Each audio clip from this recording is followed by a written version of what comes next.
entire league. He does it in 3/4 of his games, and that is largely due to actually having the ability to take stuff like that Gnar and the Gangplank, both of which were nerfed on this patch. Touches, yeah. But were nerfed on this patch, and you can take them into any matchup, and that allows them to do hide counter picks for later into the draft. Now, I'm wondering if that's going to have any impact, and maybe this isn't the game to be worried about that, because Aggressivo has struggled to play out lane counters in his own right, particularly in that top lane. But as you can see, this is a champion which Vitality loves to just put on the table and say, look, Alphari is going to succeed in this matchup. Question is, with the new patch, with a little bit of extra vulnerability added to this champion, does that affect Vitality and their winning ways? Of course, we'll ask that question on the Rift. In fact, Nar's locked in, as you said. Alphari gave a little smile to the camera as well. He knows exactly how he's feeling about that. Now, you said we're going to ask on the Rift. I'm expecting us to load into the Rift and just go, so about this, Nar? No, I mean, not to spoil anything, but we may have a graphic about it. So we really will do that at some point. Crazy, almost like we're prepared for this. I know, right? Zeri, Wukong, though, responds from BDS 2. Very strong, potent picks over the course of this season. Now, you see, that's a Sivir locked in. Yes. So we have a Sivir comp for Vitality. This is just another Sivir comp. I would have absolutely loved to see BDS take that champion. I really feel like if you're locking in Zeri, this is not the take I have on this patch. It feels like Zeri is a champion that isn't going to punish Sivir in lane, and Sivir is a champion that... so actually, the player which I've cast most of my career is a guy from the UK university, a guy called Gregors, and he loves Sivir. Lovely guy. So I shouted to him many hours upon hours about Sivir as a champion, and what he used to say about Sivir is that Sivir is strong when you get to shut her down in lane, so when you don't get to shut her down in lane. When she gets to play lethality and just ignore it, that's when we last saw the champion, right? But right now, it feels like Sivir is starting to coast through the laning phase more, and if you're against something like Zeri, Zeri is not a laning specialist. BDS lock in the Zeri, I feel like it is soft countered by the Sivir in what it does, so now I'm really worried about what BDS can do. I do want to say, however, that in the green room, and when we were prepping this thing, oh no, 12-14, maybe some changes to things happening, you mentioned specifically Kennen into Gnar as a potential option, and that's what Aggressivo has gone towards, and again, Alphari's been a monster on Gnar, but this is potentially something that could find some answers. This is an Aggressivo special as well. You know, for those who haven't followed Aggressivo's career before, the LEC, of course, was around in the ERL system for a very long time. He loved playing a lot of his carries, and if you are going to pick a counter into the Gnar, this is definitely a patch to do it again. It felt like some of the counters in terms of lane didn't really hit the mark for most of our teams globally. Until, you know, more recent days, but locking in something like the Kennen, it's not something we see very often, but this is something with a lot of comfort for the top laner of BDS. Sad Mummy's locked in, looking to find himself some friends in the arms of Team Vitality. Still waiting, of course, on what looks to be a mid lane last pick, though, for BDS. See whether they got something special cooked up here to punish Perkz.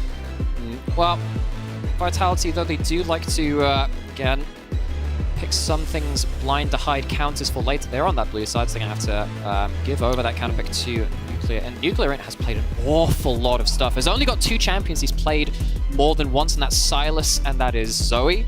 He's going to have to play into Perkz' Swain, which is the first game of the split for him on that champion. And Renata is locked in on that bot side. Vitality now have a very strong team fighting. So this will be, unsurprisingly, another first-time champion for NUCLEARINT. Kiana jungle is going to be level 2 to level 3. Syncroft has cleared out the entire bot side, but this is going to be a fight over this buff. This is a risk. Haru down the level here. Either he wins a smite. Syncroft has to look for the fight. He has to look for the fight here because he doesn't have the smite for another couple of seconds. As you can see, he's going straight towards it. Perkz is here, though. Perkz has Prio, and that's flipped it. But Aggressivo's coming over. There's the smite. Now level 3 comes through on the other side. Syncroft taken so low, but that's just a dead monkey. Surely over the wall he goes. Flash after Haru, but a smite onto the Krugs. Over comes Alphari. Syncroft is down. First blood to Vitality. Wait, but they're like very much the wrong side of the rift here. They need to try and escape as NUCLEARINT hops over the wall. Has an extra mix that wants this. I don't know whether he does. Gonna try and go for a spleen to spare. Another smite again! Haru gets another.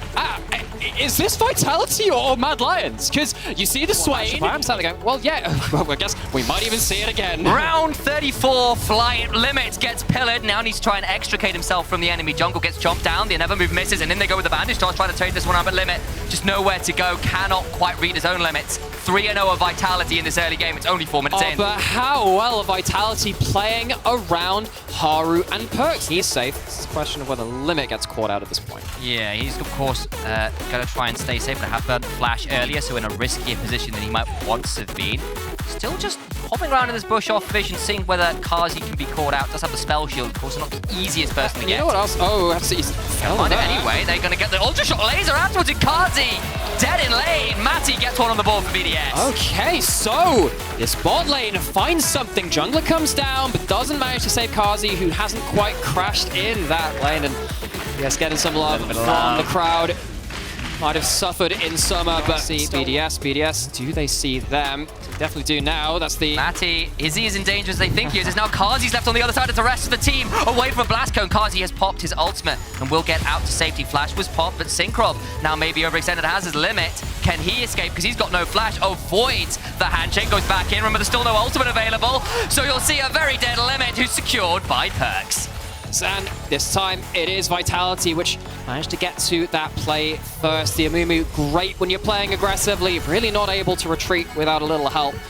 This time gets taken down. Herald in inventory too means that this is going to be doubled down on the losses for BDS. It's already plates going down, so can get all those plates in. Still a very relevant Sivir in game 2 of the day. That is a very risky way to walk Demonic Ascension, going through House of the Pillar, and Synchro nowhere to go. He is never moving anymore.